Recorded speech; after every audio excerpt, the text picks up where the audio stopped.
Hello guys, good morning. Welcome back to my YouTube channel. Actually, this is my second time na gumawa ako ng YouTube account kasi yung una ko nakalimutan ko yung hindi ko na na-open kasi nawala yung phone ko dati. So hindi ko na save yung ano niya, Gmail, nakalimutan ko. So hindi ko na siya na-open. So naisipan ko gumawa ulit, no.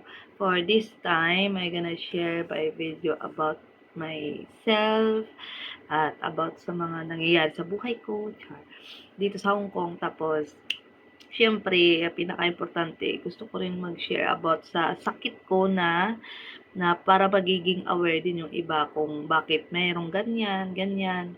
Kasi sa hindi po alam ng lahat, meron po akong lupus disease, which is yung inaatake for now sa akin is yung buto ko. Meron akong rheumatoid arthritis.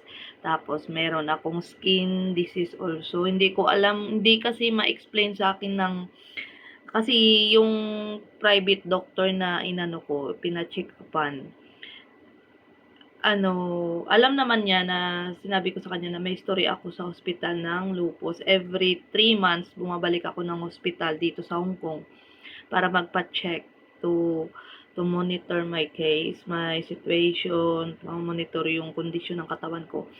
So, yung mukha ko, tingnan nyo guys, grabe talaga yung sinira talaga ng sakit ko sa balat yung mukha ko na dati. Super kinis to guys. Dati talaga yung mukha ko. Hindi kasi ako yung tao na mahiling maglagay ng pampaganda. So, natural talaga yung balat ko dati. Kasi nga, parang tamad kasi ako mangolorite guys. Tamad talaga ako dyan pagdating sa ganyan. Okay na ako sa kung ano yung mukha ko, okay na ako dyan. So, kaso lang ngayon, ganito nangyari sa akin. So, wala akong choice. Kailangan ko maglagay ng cream. Yung cream ko, 3 times a day siya. Mayroon siyang, ni-research ko kasi meron siyang steroid.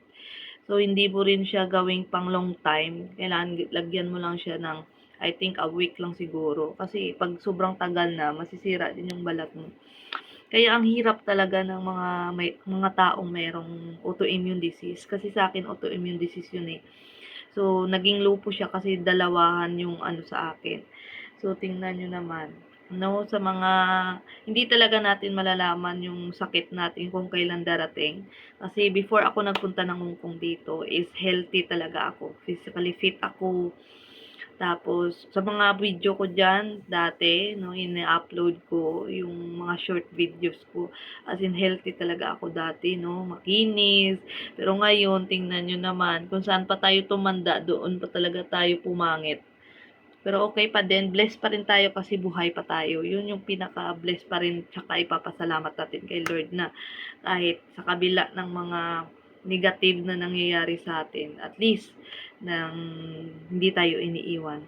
So, yun lang.